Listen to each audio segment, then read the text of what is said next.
सहनावतु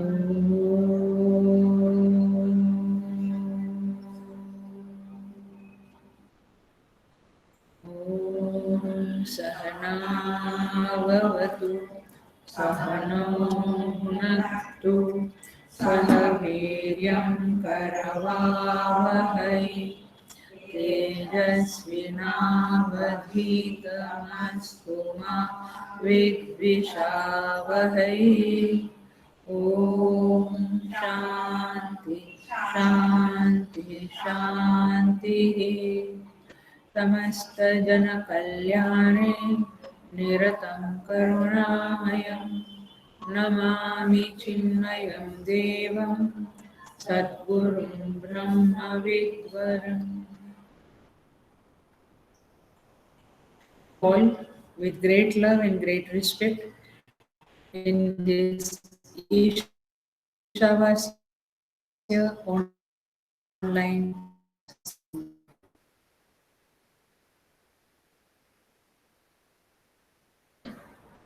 छठा मंत्र है यस्तु सर्वाणि भूतानि आत्मन्येवानुपश्यति सर्वभूतेषु चात्मानं ततो न विजुगुप्सते। मंत्र कहता है यह तु सर्वाणि भूतानि, संधि अलग कर रही हूँ, यह तु सर्वाणि भूतानि आत्मनि एव अनुपश्यति, आत्मनि एव अनुपश्यति। जो साधक सर्वाणि भूतानि, सारे भूतों को आत्मा में ही अनुपश्यति, देखता है, जो साधक सारे भूतों को आत्मा में ही देखता है, सर्वभूतेषु च आत्मानं, समस्त भूतों में भी आत्मा को ही देखता है। यह वर्ड ट्रांसलेशन है, हम समझेंगे तो गहराई में समझेंगे। सारे भूतों में आत्मा को देखता है, ततो न विजुगुप्सते, ततः इसीलिए, इसके कारण वह किसी से न विजुगुप्सते, किसी से घृणा नहीं करता है, वह किसी से घृणा नहीं करता है।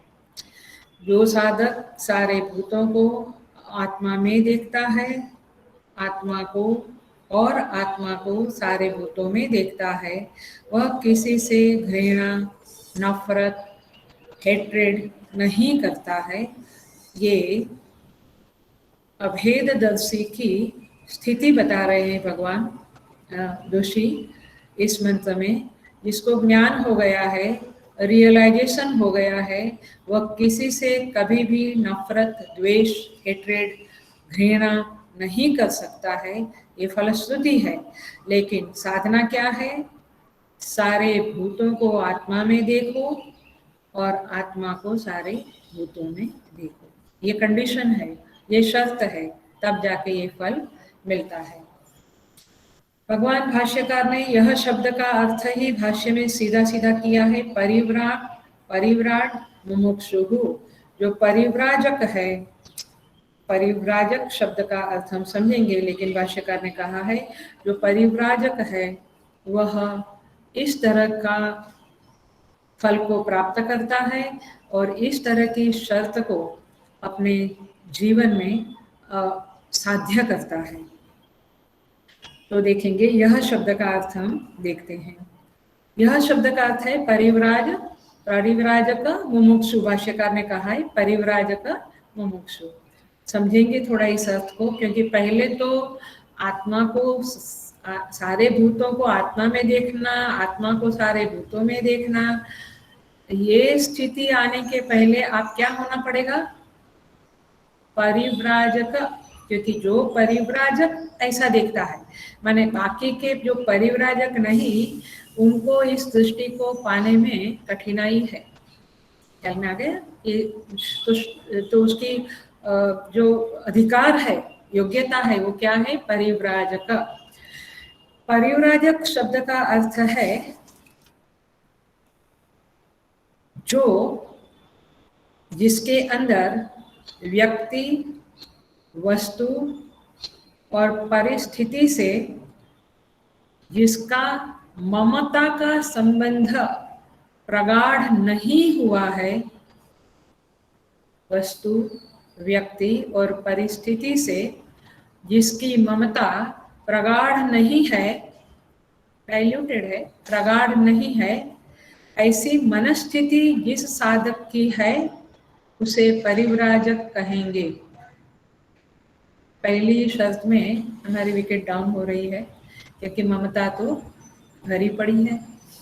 देखिए क्या कहते हैं, तो एक जीवन ममता का होता है, लेकिन यहाँ जो साधक है जो इस मंत्र को जी रहा है वो कैसा है, जिसमें ये वस्तु, व्यक्ति, परिस्थिति से कोई ममता नहीं है, कोई ममता नहीं है, ऐसा साधक इस श्लोक को जिएगा। ममता के बारे में थोड़ा देखें। एक स्थिति यह होती है कि जहाँ पे हमें ममता की आवश्यकता अत्यंत लगती है, ममता के बिना कुछ भी मेरा नहीं है, ऐसा आप सोचिए। और आप सोचिए कि ऐसी स्थिति में आप कैसे रह सकते हो। एक चीज ममता की सरक जाती है तो हम पागल हो जाते हैं, हम शून्य हो जाते हैं, हमें दुनिया स्मशानवत लगती है।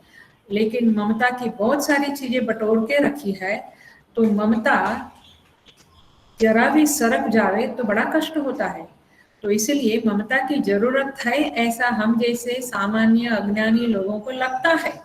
तो ये भी एक स्थिति है, ये भी एक स्थिति है जिसके कारण, ये सच्चाई है कि जिसके कारण जीवन में आश्वासन मिलता है।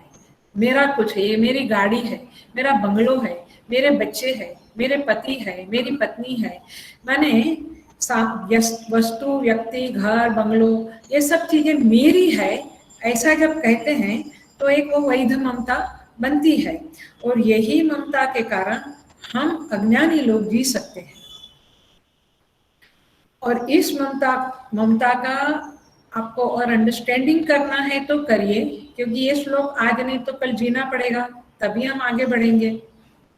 तो ममता का अंडरस्टैंडिंग यह है कि उस वस्तु का, व्यक्ति का, परिस्थिति का मैं स्वतंत्रता पूर्वक उपयोग कर सकूं, तब वो चीज को मैं कहूँगा ये मेरी है।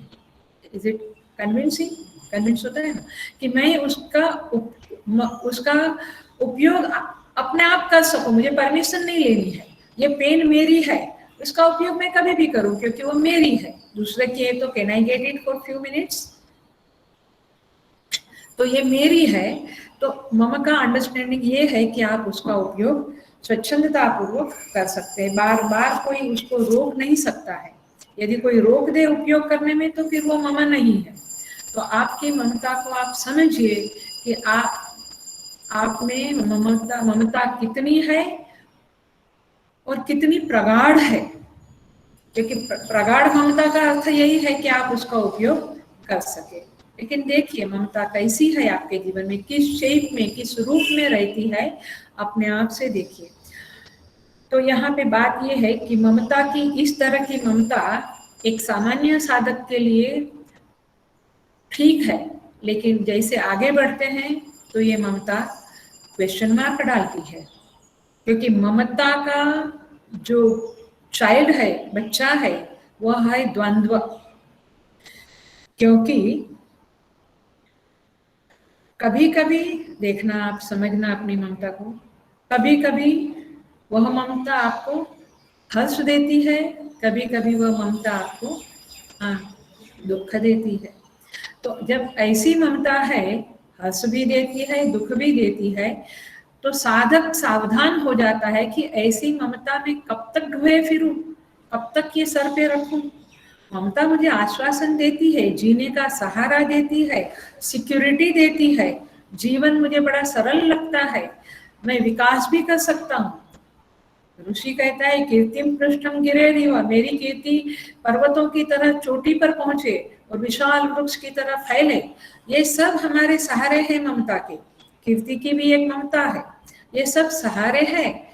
लेकिन ये ममता आखिर जाके क्या आपके जीवन में रोल प्ले करती है, उसको जरा ढंढोलना है, क्योंकि वह ममता द्वंद्व देती है, कभी हंस, कभी शोक, कभी सुख, कभी दुख, कभी मद देती है, कभी लो फीलिंग देती है, इंफीरियरिटी कॉम्प्लेक्स देती है, माने बहुत कुछ देती है। तो जो साधक इससे उब जाता है, जो साधक यह सोचता है कि मुझे इससे ऊपर उठना है, उसका नाम है परिव्राजक। माने डॉक्टर की डिग्री मिली नहीं, पढ़ रहा है तो भी वो डॉक्टर कहलाता। वैसे जिसने ठान लिया है कि मुझे ममता नहीं चाहिए, कहीं भी मुझे मम नहीं चाहिए, उसको कहेंगे परिव्राजक। रिपीटिंग परिव्राजक शब्द की डेफिनेशन। सो मम नहीं करना यह विधि नहीं है, माने ये आदेश नहीं है, ये भीतरी विकास का सुखद परिणाम है। ये भीतरी विकास का सुखद परिणाम है कि उसे मम वृत्ति भार रूप लगती है। कई लोगों को ममता बड़ी प्यारी लगती है, लेकिन परिव्राजक को मम वृत्ति भार रूप लगती है। यदि वो परिव्राजक समाज के अंदर रहता है तो वो सोचता है कि समाज मेरी आवश्यकता की पूर्ति करेगा, मुझे कोई चीज मेरी करके नहीं रखना है। भक्त है तो कहेगा भगवान मेरा पूरा करेगा मेरी जरूरतों को, मुझे कुछ मेरा करके नहीं रखना है। कर्मी होगा, वो कहेगा प्रारब्ध में होगा तो सब पूरा होगा, नहीं होगा तो नहीं होगा। ज्ञानी की ये दृष्टि है कि सब माया का खिलवाड़ है, आवश्यकता भी माया का खिलवाड़ है, पूर्ति भी खिलवाड़ है, सब कुछ स्वप्न की तरह है, छोड़ो। तो ये लोग ममता वृत्ति को साथ में नहीं लेते हैं और तब परिव्राजक हो जाते हैं। परिव्राजक माने भक्त भी होता है, एक सामाजिक माने कर्मयोग करने वाला भी होता है, सब लोग परिव्राजक हो सकते हैं। तो इस तरह से यह ऐसा साधक इस सत्य को जीवन में उतार सकता है कि सारे भूतों को आत्मा में देखे और आत्मा को सारे भूतों में देखे। भाष्यकार कहते हैं आत्म व्यतिरिक्तानि न पश्यति इत्यर्थः। इस दोनों पंक्ति का अर्थ है कि वो आत्मा के अलावा और कुछ देखता नहीं है। मैंने कहा था कि ये 8 श्लोक तक ईशावास्य का ही एक्सटेंशन है। आप देख रहे हैं ईशावास्यम इदगम सर्वम का अर्थ है आत्म व्यतिरिक्तम किंचिदपि न पश्यति इत्यर्थः। आत्मा के अलावा कुछ भी देखता नहीं है। सो परिव्राजक ये मन के स्तर पे कहीं पर भी मम करके बैठता नहीं है। इसलिए गीता में कहा भगवान श्री कृष्ण ने 3रे अध्याय में मयि सर्वाणि कर्माणि संन्यस्याध्यात्म चेतसा निराशीर्निर्ममो भूत्वा युध्यस्व विगत ज्वरा। निराशी निर्ममो भूत्वा, क्योंकि अर्जुन के युद्ध ना करने का कारण क्या था? ममता ही थी, ममता ही थी। इसलिए ये ममता के कारण वह समष्टि कल्याण को देख नहीं सकता था। इसलिए कंक्लूजन में यही बात आती है कि ममता में सर्वात्म भाव की सिद्धि नहीं होती है। ममता सर्वात्म भाव की विरोधिनी है, ऑपोजिट पार्टी है। अब देखिए, आप ममता को भी रखें और सर्वात्मा भाव माने आत्मा में सबको देखो, सब में आत्मा को देखो, इसकी सिद्धि करने चले, कैसे होगा? ये विरोधाभास समझना पड़ेगा।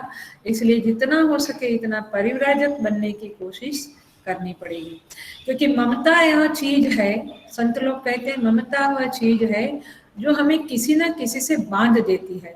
मतलब आप गुलाम हो जाते हैं तो फिर आप आगे नहीं बढ़ सकते हैं। इसलिए मैं और मोर तोर तई माया, तुलसीदास जी कहते हैं जीने बस कीने जीव निकाया, इसने जीव को दीन बना डाला है, परतंत्र बना डाला है।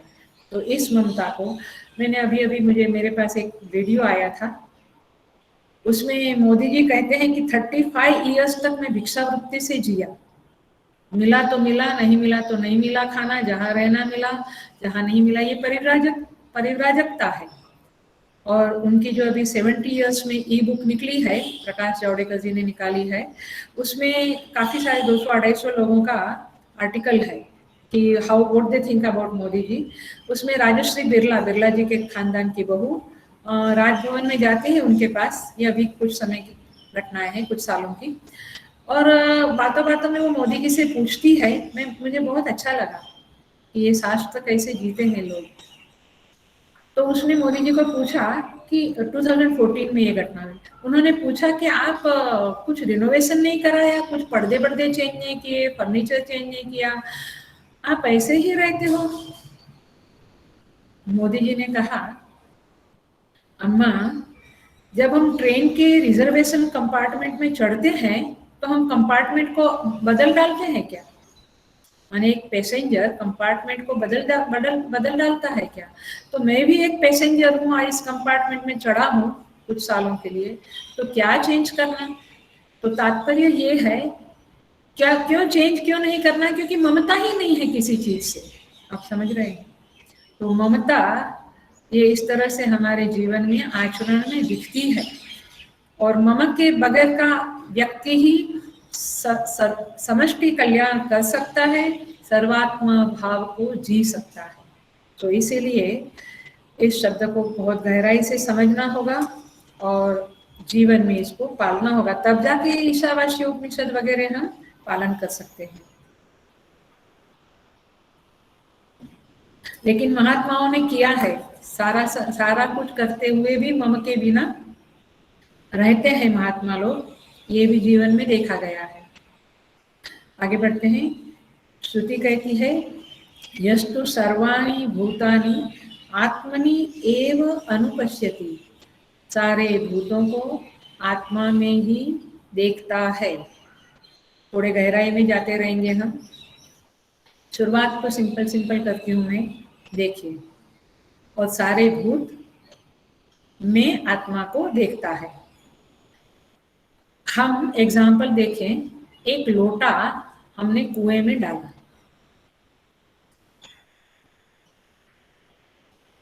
एक लोटा हमने कुएं में डाला, तो लोटे में पानी है और लोटे के बाहर भी पानी है।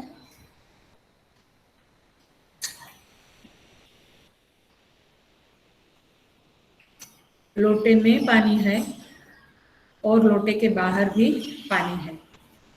तो क्या बोलेंगे, कैसे बोलेंगे? लोटा पानी में है और पानी लोटे में है, ऐसे बोलेंगे हम। लोटा पानी में है और पानी लोटे में है।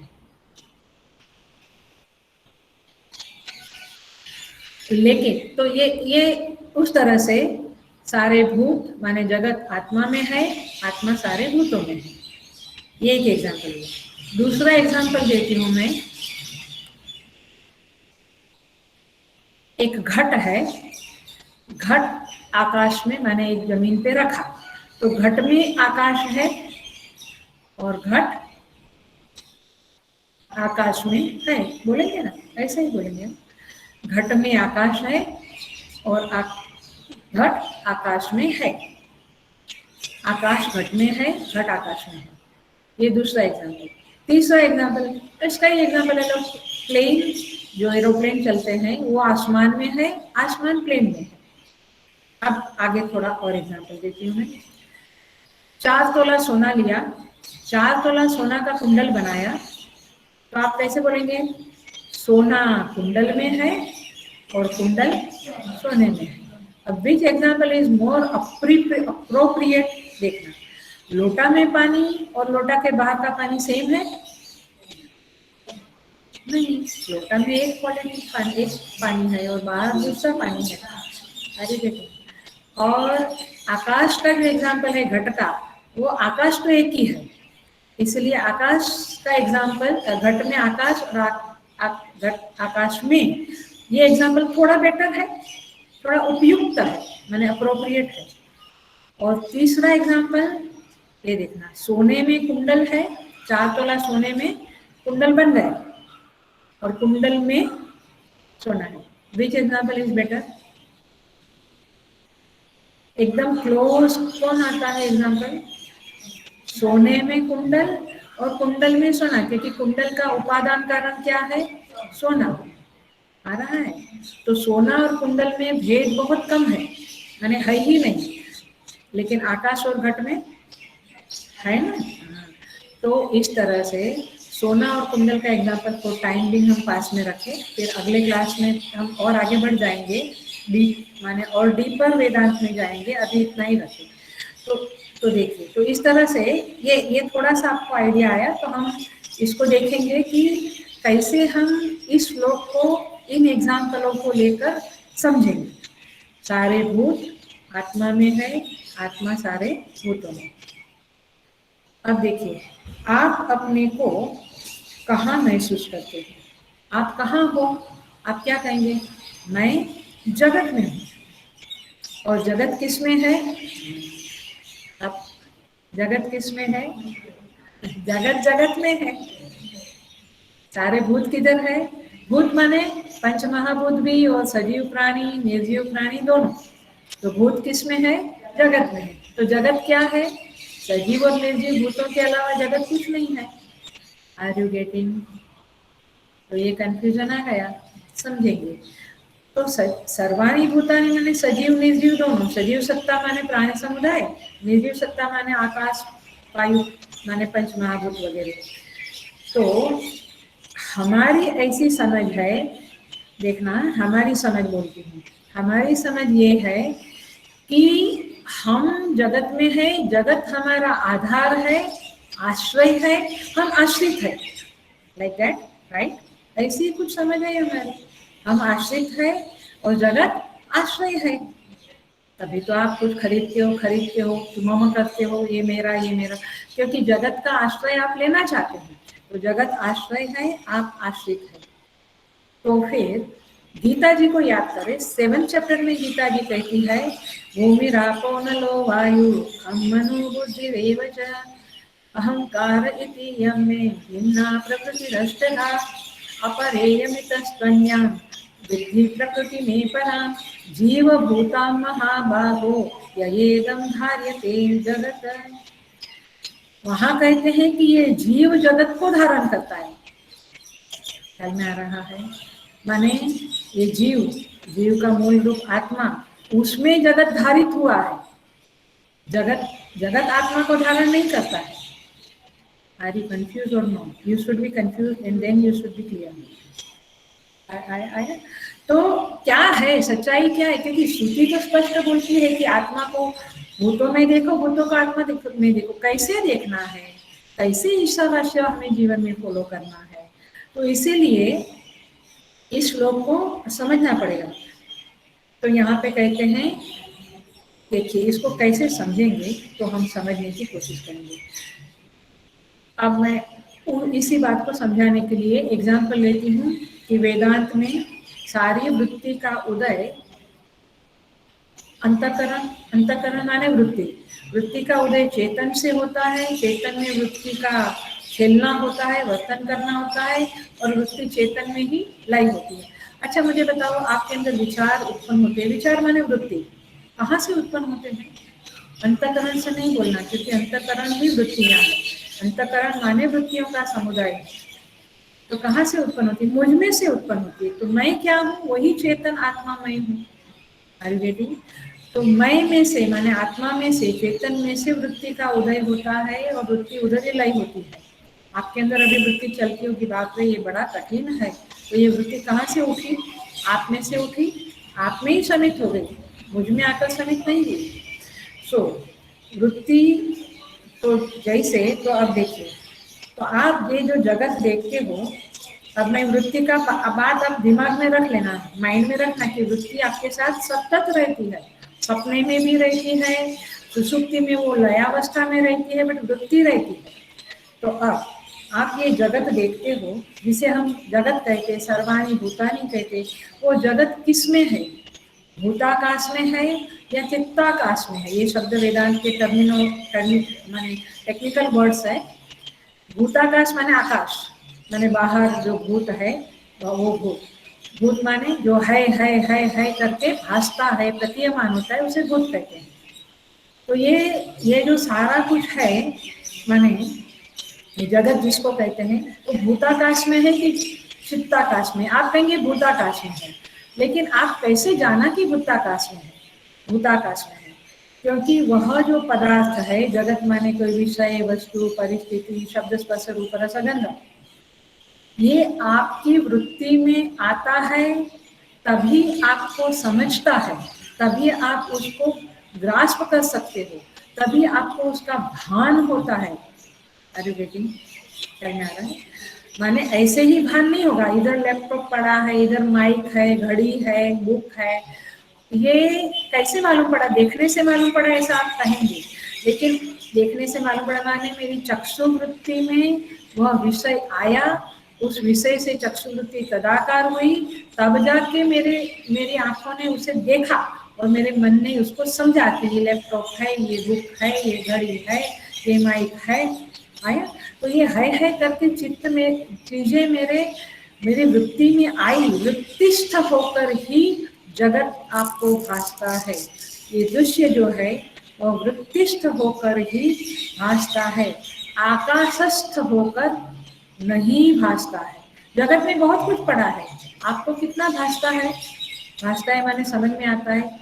आपकी वृत्ति जिसके साथ तदाकार होती है वही चीज आपको समझ में आती है, पूरा जगत तो नहीं आता। इसका मतलब है कि सारा जगत सर्वाणि भूतानि कहाँ भासमान है? वृत्ति में, चित्ताकाश में, माने मेरे आत्मा में, मेरे अंदर वृत्ति में भासमान है। माने वृत्ति किस में है? चेतना में है। तो सारा जगत कहाँ भासमान है? आत्मनि एव अनुपश्यति। समझ में आता है आपको? तो मतलब ये हुआ कि जगत का भान तब होता है जब वो वृत्तिष्ठ है। इसका मतलब है कि जगत माने सर्वाणि भूतानि, चाहे निर्जीव सत्ता हो सजीव सत्ता हो, ये जब ये सारा कुछ आत्मा में ही भासमान है, आत्मा में ही है, ऐसा जो देखता है, और वो है इसलिए देखना है, ऐसा ही है। अच्छा मुझे बताओ, ये आकाश है, वो आपको कैसे पता चला? वो आकाश भी आपकी चक्षुवृत्ति में आया तब आपको भासमान हुआ। तो भूताकाश भी किधर है? चित्ताकाश में है। तो तात्पर्य ये है कि सब कुछ भूताकाश में है, शब्द स्पर्श रूप रस गंध पहाड़ नदी आकाश पर्वत वृक्ष सब कुछ, लेकिन वो भूताकाश जो है वो आपके वृत्ति के अंदर माने चित्ताकाश में आता है, वृत्ति में आता है, और वृत्ति चेतन में है। तो इसका अर्थ ये हुआ कि सर्वाणि भूतानि, सारे भूत आत्मा में है। मैं इसका और एग्जाम्पल दूंगी क्योंकि ये समझना थोड़ा कठिन पड़ेगा शायद आपको। 2 एग्जाम्पल देती हूँ। दक्षिणामूर्ति स्तोत्र में कहते हैं, विश्वं दर्पण दृश्यमान नगरी तुल्यं निजान्तर्गतं पश्यन्नात्मनि मायया बहिर्भूतं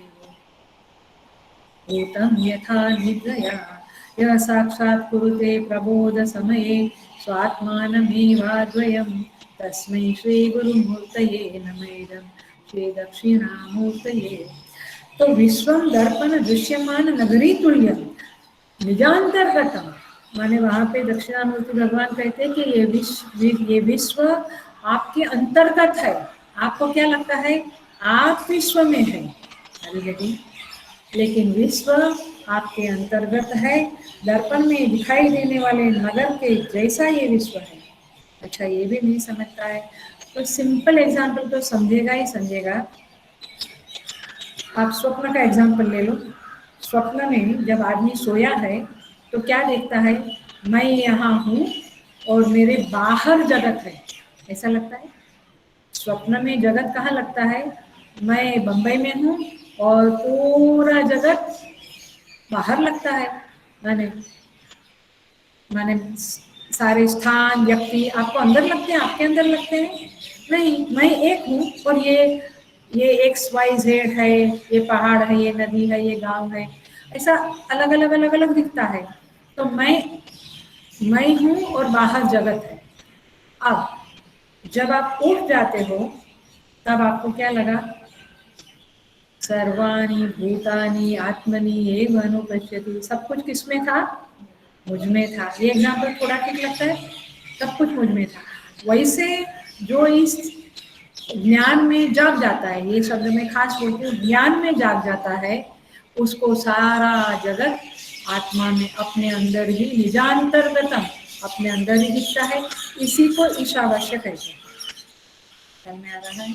आपकी यदि गलत समझ है तो निकाल देंगे। तो इस तरह से इसको जरा शास्त्रीय भाषा में बोले तो जो सर्व देश काल में एक निरंतर आपकी अनुभूति है वो क्या है? सतत मैं हूँ, राइट? ये अनुभूति है मैं हूँ। तो मैं हूँ, तो ये जो इदम इदम करके ये जगत दिखता है वो मुझ में, मेरी वृत्ति में आया तभी मुझे मालूम पड़ा। तो मतलब ये है कि अब वो वृत्ति में समा गया, तो इदम अहम में समा गया, तब जाके केवल अहम आत्म व्यतिरिक्तानि न पश्यति ये होता है। तो ये दो अस्तित्व नहीं है, याद रखो ये वाक्य बहुत इंपॉर्टेंट है। दो अस्तित्व नहीं है, एक मैं और एक जगत, दो अस्तित्व नहीं है, दो प्रतियोगी अस्तित्व नहीं है। अहम अस्तित्व में ही इदम अस्तित्व की स्थिति है। ये थोड़ा हायर बोल रही हूँ, बट इतना ही नहीं, अहम अस्तित्व के व्यतिरिक्त इदम अस्तित्व का कोई मायने नहीं रखता है, कोई अस्तित्व ही नहीं है। यही बात भाष्यकार ने यहाँ पे लिखी है, जिसको हमने एक्सप्लेन किया। हम आगे बढ़ते हैं। आगे का टुकड़ा है सर्वभूतेषु च आत्मानम्। कम से कम स्वप्न का एग्जाम्पल याद रखो और समझो कि जैसे हम स्वप्न से जागते हैं वैसे ज्ञानी पुरुष, महात्मा पुरुष ज्ञान में जाग जाता है, तब उसकी वो स्थिति होती है कि सारी सृष्टि उसको अपने अंदर दिखती है। तो हम आगे बढ़ते हैं। अब कहते हैं सर्वभूतेषु च आत्मानं, माने सारे भूतों को अपने में देखता है और सारे भूतों में आत्मा को देखता है। तो आप ऐसा नहीं समझना कि आश्रय आश्रित या आधार आधेय संबंध है, इसको ऐसे समझना पड़ेगा। देखिए मैं उसका ट्रांसलेशन जरा ठीक से करती हूँ। उन माने सारे भूतों में मैं अपने को देखता हूँ, ये टुकड़ा देख रहे हैं हम, सारे भूतों में मैं अपने को देखता हूँ। उसका जरा सा शब्द का ग्रामर जरा ठीक करते हैं। उन सारे भूतों का मैं आत्मा हूँ, यह वाक्य ठीक है। सारे भूतों में मैं आत्मा हूँ ऐसा नहीं है, इसका अर्थ ऐसा नहीं। इसको हम समझेंगे। सारे भूतों का मैं आत्मा हूँ, पहला वाक्य क्या था? सारे भूत आत्मा में है। अब क्या वाक्य बना ये दूसरे टुकड़े का?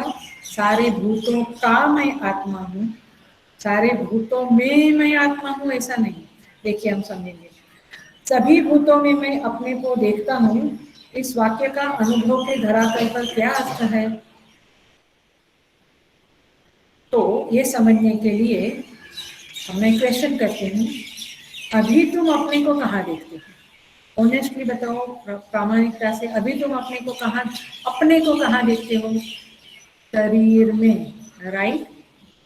शरीर में देखते हो। अब धीरे से समझना, इस शरीर का मैं आत्मा हूँ ऐसा आप समझते हो, ये ठीक है? ठीक है। तो इस शरीर का मैं आत्मा हूँ ऐसा देखता हूँ, तो इस शरीर में किसका आत्मा हुआ? हाथ का आत्मा हो, पैर का आत्मा हो, नाक का, आंख का, कान का, मुंह का, किसका आत्मा हो? सारे शरीर का करण समुदाय, कार्यकरण समुदाय का मैं आत्मा हूँ, ऐसा ही आप बोलेंगे। ये तो आपको समझता है, ये हमारा अनुभव। तो सब पूरे कार्यकरण संघात का मैं आत्मा हूँ, तो मैं सबका आत्मा हूँ। इसका अर्थ ये हुआ कि ये सारे कार्यकरण संघात मुझसे है। मुझसे है मैंने मेरे कारण है, मैं नहीं तो ये कार्यकरण संघात कहाँ रहेगा? तो ये मुझसे है, मेरे बिना इनकी स्थिति नहीं है, मैं इनका शेष हूँ, ये मेरे शेष है, और ये मुझसे ही प्रकाशित होते हैं, माने जाने जाते हैं। इसका मतलब ये हुआ कि आप इस सारे कार्यकरण समुदाय का जैसे आत्मा हो, वैसे ही आप जो ज्ञानी है वो समझता है कि सारे समस्त ब्रह्मांड का मैं जो कार्यकरण समस्त ब्रह्मांड परमात्मा का विराट शरीर है और उसके सारे अंगों का वे आत्मा है। परमात्मा मानना है तो मानो, बट आत्मा ही ठीक है। तो सारे सृष्टि के कार्यकरण संघात का जो आत्मा है उसको आत्मा कहेंगे। अभी तो आपकी आत्मा की समझ लिमिटेड है, वो गलत समझ है, बट समझाने के लिए हमने कहा कि कार्यकरण संघात का जैसे आप अपने को आत्मा समझते हो, वैसे ज्ञानी पुरुष इस समस्त सृष्टि का जो कार्यकरण संघात है उस सृष्टि का आत्मा है, ऐसा वह समझता है ज्ञानी पुरुष। मतलब कि भाष्यकार भी लिखते हैं, देखिए भाष्यकार के शब्द है कि यथा अस्य देहस्य कार्यकरण संघातस्य आत्मा अहम, जैसे इस देह के कार्यकरण संघात का मैं आत्मा हूँ, वैसे ही सर्व प्रत्यय साक्षीभूत चेतयिता केवलो निर्गुण अनेनैव स्वरूपेण अव्यक्तादीनां स्थावर अंतानाम् अहमेव आत्मा इति सर्वभूतेषु च आत्मा निर्विशेषम यह अनुपश्यति। मतलब कि सारे समस्त ब्रह्मांड का मैं आत्मा हूँ, ऐसा वो देख लेता है, वो ज्ञानी पुरुष जाग जाता है और ऐसे देख लेता है। माने सर्व प्रत्यय साक्षीभूत है। आपकी वृत्तियों को जानने वाला कौन है? आप ही हो। वैसे सारे पदार्थों को जानने वाला वो परमात्मा है, वो आत्मा है। परमात्मा से हम थोड़े परिचित लगता है शब्द, आत्मा थोड़ा हमको कठिन लगता है, बट आपको समझना पड़ेगा। और आप कौन हो? चेतयिता, माने आप सारे जगत के चेतयिता है। आप है तो आप जगत प्रकाशित होता है, आप प्रकाशक हो, जगत प्रकाश्य है। माने आप है तो आप जगत को जानते हैं। आप नहीं माने आत्मा नहीं, मैं नहीं, अहम नहीं, तो जगत को कैसे जाना जाएगा?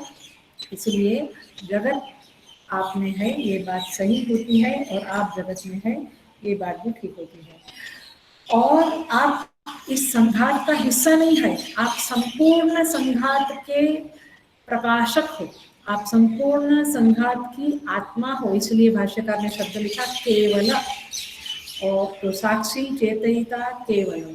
अब निर्गुण शब्द को हम जरा सा समझे। जैसे हाँ शरीर की आत्मा, वैसे स्थावर पर्यंत सबकी तुम आत्मा हो।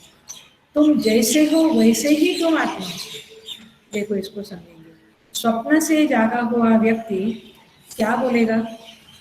सारा स्वप्न प्रपंच का आत्मा मैं ही था अथवा मैं ही हूँ। ये स्वप्न प्रपंच मुझ मेरे कारण था, मुझसे था, मुझ में था। हेलो, समझिए, मेरे कारण था, मुझसे था, मुझ में था, लेकिन मैं उससे अलिप्त था। Is it all right? इसको कहेंगे निर्गुण। निर्गुण माने अलिप्त। तो जिस तरह से सारे अवयव के आप आत्मा हो, वैसे सृष्टि के सारे अवयव का आत्मा जो है उसी को परमात्मा कहते हैं, और ज्ञानी उस आत्मा को ही मैं करके, अहम करके समझ लेता है।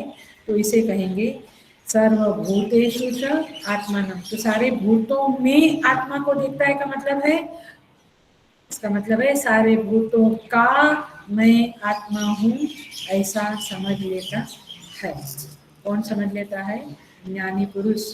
और इसी को कहते हैं ईशदृष्टि, इसी को ईशावास्यम कहेंगे, इसी को सर्वभूतेषु च आत्मानं ऐसा कहेंगे।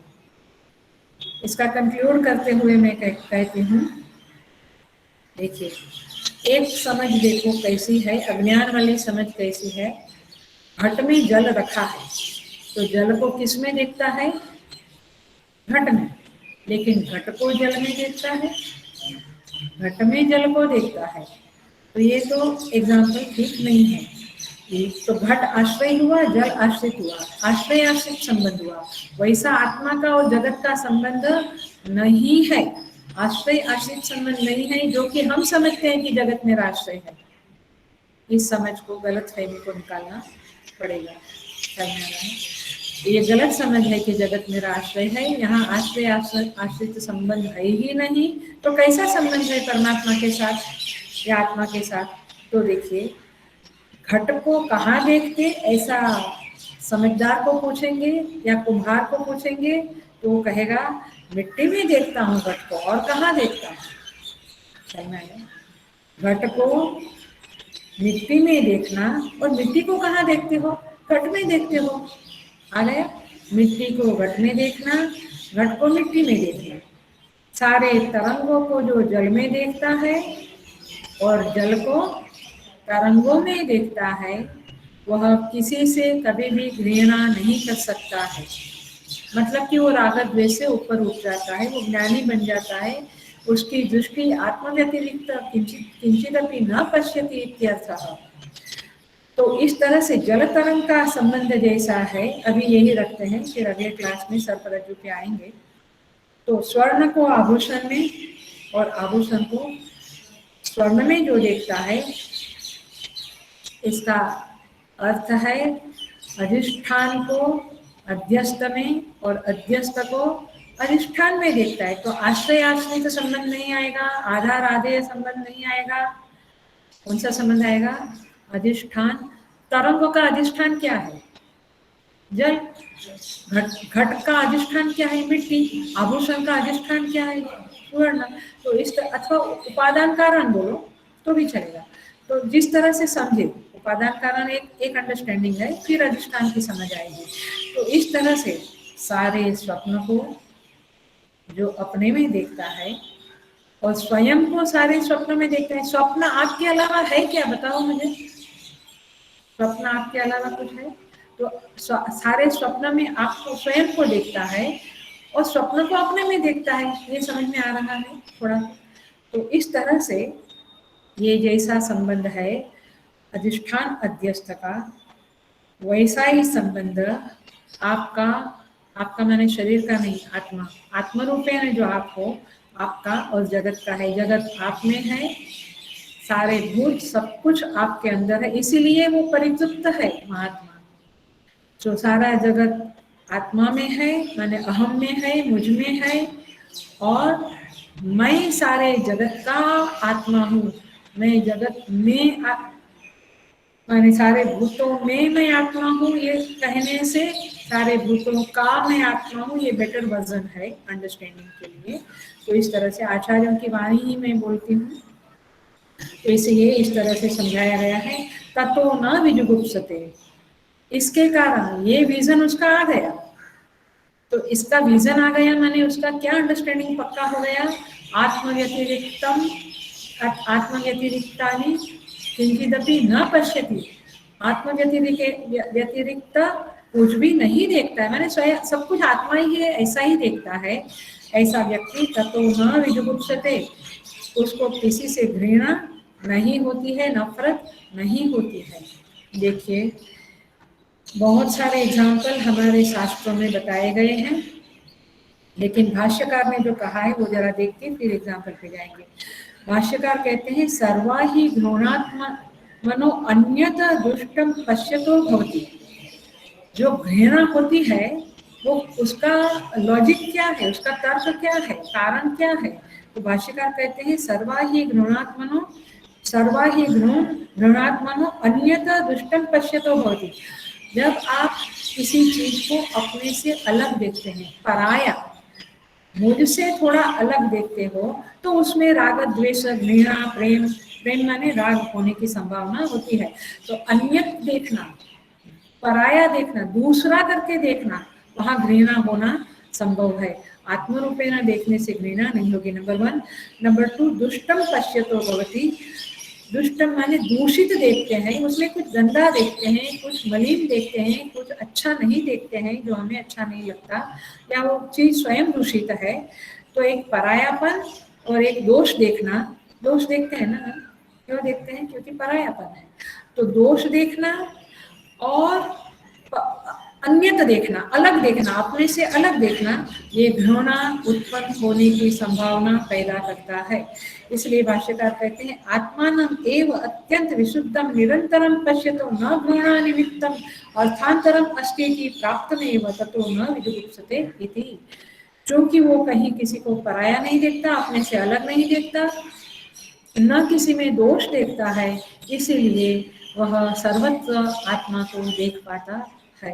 तो इस तरह से यहाँ पे ये समझाया गया है। एग्जाम्पल देती हूँ रामचरितमानस का, प्रसिद्ध एग्जाम्पल है, दृष्टांत है काकभुसुंडी जी और लोमस ऋषिका। काकभुसुंडी जी जब कौवा नहीं बने थे, कौवा का रूप नहीं लिया था, उसके पहले ब्राह्मण शरीर था। और उस शरीर में वे लोमस ऋषि के पास गुरुकुल में अपना स्वाध्याय माने अपना शास्त्र पढ़ने के लिए गए थे। और लोमस ऋषि उन्हें वेदांत का ज्ञान देते थे और ये अपना भक्ति का बात करते थे। तो उन्हें लोमस ऋषि का वेदांत का ज्ञान जचता नहीं था, तो आर्ग्यूमेंट करते थे, बहुत दलीलें करते थे और किसी भी तरह से मानने को तैयार, वेदांत मानने को तैयार नहीं होते थे, क्योंकि ये राम के भक्त थे। तो लोमस ऋषि ने उन्हें श्राप दिया कि तुम अपने ही पक्ष का आग्रह किया करते हो, इसीलिए तुम पक्षपाती हो, इसीलिए तुम पक्षी बन जाओ और चांडाल पक्षी कौवा बन जाओ। ऐसा उनको श्राप दे दिया गुरु ने क्रुद्ध होकर। बड़ी करुण घटना है, आप पढ़ना, रामायण में उत्तरकांड में आता है। तब वे कहते हैं, लीन श्राप मैं शीश चढ़ाई, लीन श्राप में शीश चढ़ाई, नहीं कछु भय न दीनता पाई। माने मैंने उनके श्राप को सर आंखों पे ले लिया, चढ़ा दिया सर आंखों पे, और मुझ में न भय हुआ न दीनता हुई, क्योंकि उनकी भक्ति पराकाष्ठा की थी। उन्होंने उस सर्वात्म भाव को प्राप्त कर लिया था, जहाँ पे सब कुछ आत्मरूप है, सब कुछ आत्मा में है और आत्मा सब कुछ आत्मामय है, ऐसा उन्होंने जान लिया था। इसलिए उन्होंने सर आंखों पे सांप उठा लिया और वे कौवा पक्षी बनकर चले गए। योग दर्शन के संदर्भ में ये बात लिखी गई है कि वहां पे उनको कौवे के शरीर में जाकर जन्म नहीं लेना पड़ा, ये उनका ब्राह्मण शरीर ही कौवा रूप बन गया और वे उड़ गए। और बाद में वर्षों तक 28 कोटि युगों तक ऐसा सब वर्णन आता है, वो रहते हैं पर्वत के ऊपर और ज्ञान देते हैं।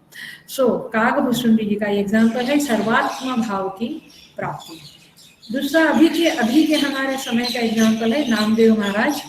नामदेव महाराज विट्ठल भगवान से बातें करते थे। पंढरपुर में जाकर उनका विट्ठल से बड़ा प्यार था और साक्षात थे विट्ठल भगवान उनके, लेकिन उनको सर्वात्म भाव की प्राप्ति नहीं हुई थी। देखना, इतनी हाईएस्ट स्थिति के बाद भी सर्वात्म भाव की प्राप्ति तो होनी ही चाहिए। तो उन्होंने एक बार संतों की सभा हुई तो बड़ा कुंभार ने सब लोगों के मस्तक के ऊपर हाथ ये करके जैसे घट को हाथ थपथपा के, घड़ा कच्चा है कि पक्का है देखते हैं, इसे सबको देखा। तो नामदेव महाराज के मस्तक पे जब किया तो बोले ये तो कच्चा घड़ा है। नामदेव महाराज को बहुत दुख हुआ, चले पंढरपुर के विट्ठल के पास, विट्ठल भगवान के पास जाकर रोने लगे कि मेरा तो सारी सभा में अपमान हो गया, मैं कच्चा घड़ा हूँ। भगवान बोले तुम कच्चे घड़े ही हो, तो मैं क्या करूं भगवान। विट्ठल भगवान ने कहा तुम इस गांव में जाओ जहाँ विश्वबा खेचर नाम के एक महापुरुष रहते हैं, उनके पास से तुम विद्या प्राप्त करो, ज्ञान प्राप्त करो। तो वे गए तो देखा विश्वबा खेचर तो शिवलिंग के ऊपर पैर रख के सोए हैं। तो उन्होंने कहा ये मेरे गुरु कैसे हो सकते हैं, विश्वबा खेचर को तो सब पता था। उन्होंने कहा तुम वापस क्यों जा रहे हो, मेरे पास आए थे वापस जा रहे हो। बोले मैं, आप तो भगवान के शिवलिंग के ऊपर पैर रख के सोए हो, मैं आपसे क्या ज्ञान प्राप्त करूं। तो बोला अच्छा बेटा थोड़ा ऐसा करो, मेरा पैर थोड़ा अलग जगह पे रखो जहाँ पे शिव का स्थान न हो, शिवलिंग ना हो, ऐसी जगह पे पैर रखो, जरा उठा दो, मैं बूढ़ा हूँ। नामदेव महाराज ने जहां जहां उनका पैर रखा शिवलिंग वहां वहां प्रादुर्भूत हुआ। ये समझ गए कि ये महापुरुष है। फिर उन्होंने कहा कि ऐसा कोई स्थान नहीं जहां शिव ना हो, माने सारा जगत शिवमय है। कोई राममय देखता, सिया राममय सब जग जानी, करो प्रणाम दो कर जोड़ी। कहते निज प्रभु में सब जग देखा, कैसन करो विरोध। ये सब तुलसीदास जी की पंक्तियां हैं कि निज प्रभु में सब जगह देखूं, कहीं से न कराऊं विरोध, में किसके साथ विरोध करूं, क्योंकि सब परमात्मा में दिखता है। फिर विश्वबा खेचर ने उनको सर्वात्म भाव का उपदेश दिया और ये उनको प्राप्त हुआ। तात्पर्य ये है कि ये ममता छूटे बिना सर्वात्म भाव प्राप्त नहीं होगा, और सर्वात्म भाव प्राप्त नहीं होगा तो आपको माने वो ईशावास्य की दृष्टि नहीं मिलेगी। सनत कुमार के बारे में कहते हैं कि एक बार जा रहे थे शिव पार्वती जी, और सनत कुमार वहां से निकले तो शिव जी को प्रणाम किए बिना चलने लगे। पार्वती जी को रोष आया, पार्वती जी ने उन्हें श्राप दिया कि ऊंट की माफिक सर ऊंचा करके चलते हो तो ऊंट बन जाओ। तो चारों सनक सनकादि चारों भाई ऊंट बन गए। अब भगवान को बड़ा बुरा लगा, लेकिन क्या करें। कुछ दिन बाद भगवान बोले कि चलो, तो पार्वती जी को बोले चलो हम जरा देखें सनत कुमार लोग क्या कर रहे हैं ऊंट बन के। वहां से निकले और उनको पूछा कि आप लोग, भगवान शिव जी ने पूछा कि आप लोग कैसे हो, ठीक तो हो। सनत कुमार ने कहा प्रभु माता जी की बड़ी कृपा हो गई, देवी की। कैसे कृपा हो गई? क्योंकि अब हमें न कहीं उपदेश देने जाना है, न कहीं भिक्षा लेने जाना है। यही नीम की पत्ते खाके, पेड़ के पत्ते खाके हम आराम से सत्संग कर रहे हैं, हम आराम से मेडिटेशन कर रहे हैं। शौचाचार का भी कोई प्रॉब्लम नहीं है इस शरीर में, तो हम तो बड़े प्रसन्न हैं। आप समझ रहे हैं? तात्पर्य यह है कि सर्वात्म भाव की दृष्टि जिसको प्राप्त होती है, उनमें न दीनता होती, न भय होता, न सुख होता, न दुख होता। मतलब कि they are always into that vision, in that realization state, कि जहाँ पे उन्हें आत्मा के अलावा और कुछ दिखता नहीं है। तो इस तरह से यहाँ पे कहते हैं कि ये 5, मैं पूरा करती हूँ, ये 8 प्रकार के पाश है। 8 प्रकार के पाश है। पाश है माने जीव को बंधन है। घृणा, ये हमें बांधता है, माने घृणा एक पाश है। ये अष्टपाश है, ऐसा शैविज्म में, शिव सूत्र में आता है। घृणा, शंका, ये भी एक पाश है। भय, ये भी एक पाश है। लज्जा, जुगुप्सा, चेती, पंचमी, ये 4 हुए। कूलम, शीलम च जाति, कितने हुए? घृणा, शंका, भयम, लज्जा, जुगुप्सा, ये जुगुप्सते आया ना श्रुति में, जुगुप्सा 5। छठा कूला, शीला, जाति, ये 8 प्रकार के पाश में जीव बंधा हुआ है। जब ये अष्टपाश से मुक्त होगा तब उसे सर्वात्म भाव की प्राप्ति होगी, अथवा ऐसे कहो कि सर्वात्म भाव की प्राप्ति होगी, तब वह अष्टपाश से मुक्त होगा। ऐसी व्यक्ति ही के लिए ही गीता में कहते हैं सर्वभूतस्थमात्मानं सर्वभूतानि च आत्मनि ईक्षते योग युक्तात्मा सर्वत्र समदर्शन। ये ऐसे लोग होते हैं जो सर्वत्र समदर्शन करते हैं। इसलिए भज गोविंदम में कहते हैं त्वयि मयि च अन्यत्र एको विष्णु व्यर्थम कुप्यसि मयि असहिष्णु। भज गोविंदम गोविंदम भज मूढ़मते। कहते तुझ में, मुझ में, अन्यत्र, सर्वत्र एको विष्णु है। ये प्रहलाद जी के संदर्भ में आता है, माने ये उनको शूट होता है। सर्वत्र एको विष्णु है। व्यर्थम कुप्यसि मयि असहिष्णु, तो व्यर्थ मेरे ऊपर कुपित होते हैं। माने हम कुपित कब होते हैं? जब पराया मानते हैं, किसी में दोष देखते हैं तो क्रोध होता है। तो ये सारे पाश है, इसको दूर करना चाहिए। इसलिए भगवान कहते हैं योमां पश्यति सर्वत्र सर्वं च मयि पश्यति तस्याहं न प्रणश्यति समेन च प्रणश्यति तस्याहं न प्रणश्यामि स च मे न प्रणश्यति। जो मुझे सर्वत्र देखता है और सब में मुझे सब में देखता है और सबको मुझ में देखता है, वो मेरी आंखों से ओझल नहीं होता है और उसकी आंखों से मैं ओझल नहीं होता हूँ। माने वह सर्वत्र आत्मदर्शन करता है। इस तरह से यहाँ पे यह श्लोक, यह मंत्र पूरा होता है।